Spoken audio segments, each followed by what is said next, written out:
passes away, the person then, an animal or a cow that is as big enough that it has enough skin to cover him will be slaughtered. You'll find among people right now when they slaughter, they say no, it's to accompany him. That wasn't the concept. The concept was we slaughter this so that we can get the skin to wrap him up with. Because it will still have fresh skin, which means it can fold him nicely and so on and so forth. Then there will be someone in the family who is like a diviner or something of that nature, who will basically do what? Clean the body, wash the body, put whatever that he needs to put and so on and so forth, preparing him for the journey and stuff like that, right? The animal will be slaughtered to extract what? The clothing material, isn't it? And it will be done like that. And can you see that thing that is there below? It's called uhlaka in Zulu. It's called uhlaka. I know it's going to be very difficult to memorize all of these, but I'm just sharing it for the sake of those who will basically try and mimic this. It's called uhlaka. This is what was used to carry a person who passes on. And even the paramedics, they're still using that. If a person is hit by a car, then they use it, they come rushing with it and use it to carry the person. From the clothing material, you are also buried in the clothing material. You are carried with a stretcher. What happens in Islam? What do we use now for clothing? Cotton. Isn't it?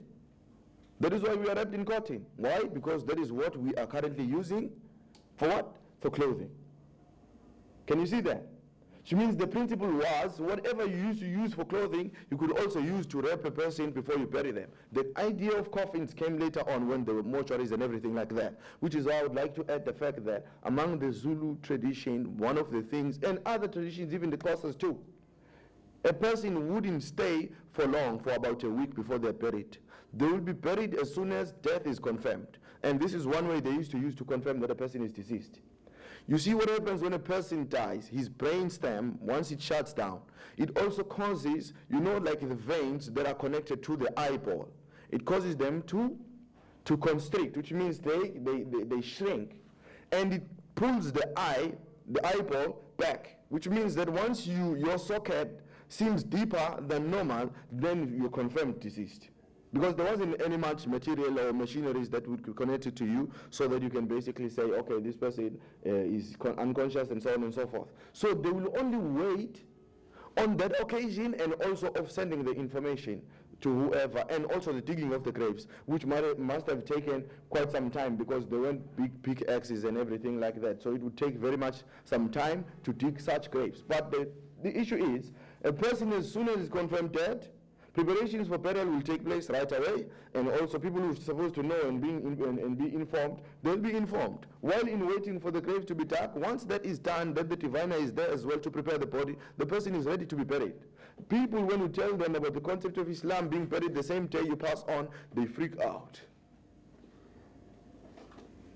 And I get shocked myself. I'm like, you African, you should know better about this.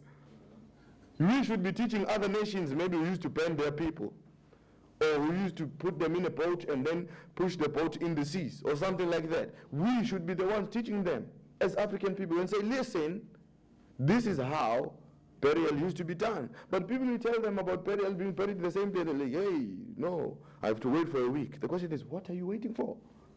And you become sometimes vulnerable to be captured by the witchcraft and so on and so forth, you know, abduction and everything like that, because those things happen. So the quick burial was always useful, even for our people, to prevent all of these kind of aspects. One last aspect I will touch into, I won't give much details on them because time will not allow me, is the aspect of the use of the right hand to eat.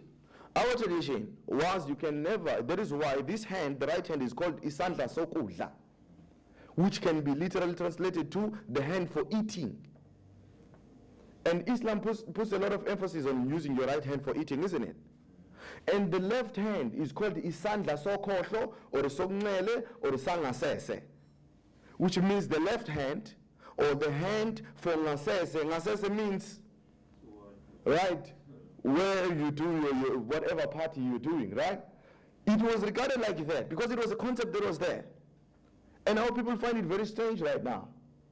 But it has been there, so much so that if a child is born, like I'm left-handed, I had to battle so much to use my right hand because my family never fixed me. They used to fix you from childhood. They'll give you something, then they will see, oh, he uses his left hand too much to grab stuff. They'll give you some food stuff and see which hand you'll use. Before, they used to bend the tip of your fingers. They'll use something just to bend so that it can sew. When you start using that hand, then it hurts. Until you start using this one, and then you grow up, you are basically capable of using both of your hands because you were taught to use this one from childhood. That is how it used to be done because you were supposed to do it like that. And Islam still teaches us that we eat with our right hand, we go for whatever side, then we go with our other hand, and so on and so forth. Polygamy. People are fighting, sisters are killing me when I discuss this kind of an issue, right? But it has been there in our tradition. And alhamdulillah, Islam has kept it, but also controlled it. Because it removed all these injustices that could take place during the time. There wasn't a limit at the time, but alhamdulillah, Islam has limited it to 4. But we can't deny that it was there. It has always been there. And I have a good example, Jacob Zuma. Duma, Zuma, right? So he still keeps that and it's part of our tradition. Like manners of cleaning oneself, there weren't any papers at the time. So what they used to do, they used to use, you know, like these muddy rocks, right? Or sometimes, because when there wasn't a toilet facility that was built, because you were supposed to go as far as you can go and near a river as you can get. So whatever you do over there, then you slide over a rock, and then you go there to the river and wash off and clean yourself up. Istijmar and istinja. That is what we have in Islam. And when you tell people this is the concept that is there, then they freak out. I'm like, hey, you, wait, where you come from? You know what I mean? And the concept of circumcision, alhamdulillah, the Xhosas, they are one people that I know, and the Sutus, they are still keeping it. In the Zulus, they have been very, what can I say, like democratic about it now, right?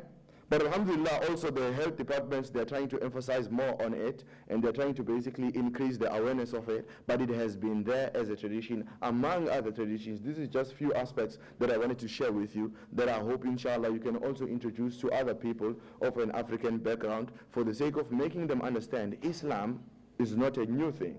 And Islam is not a religion but a way of life that has been lived by our forefathers as much as it's also relevant for us that we live it. وَجَزَاكُمُ اللَّهُ خَيْرًا وَالسَّلَامُ عَلَيْكُمْ وَرَحْمَةُ اللَّهِ وَبَرَكَاتُهُ.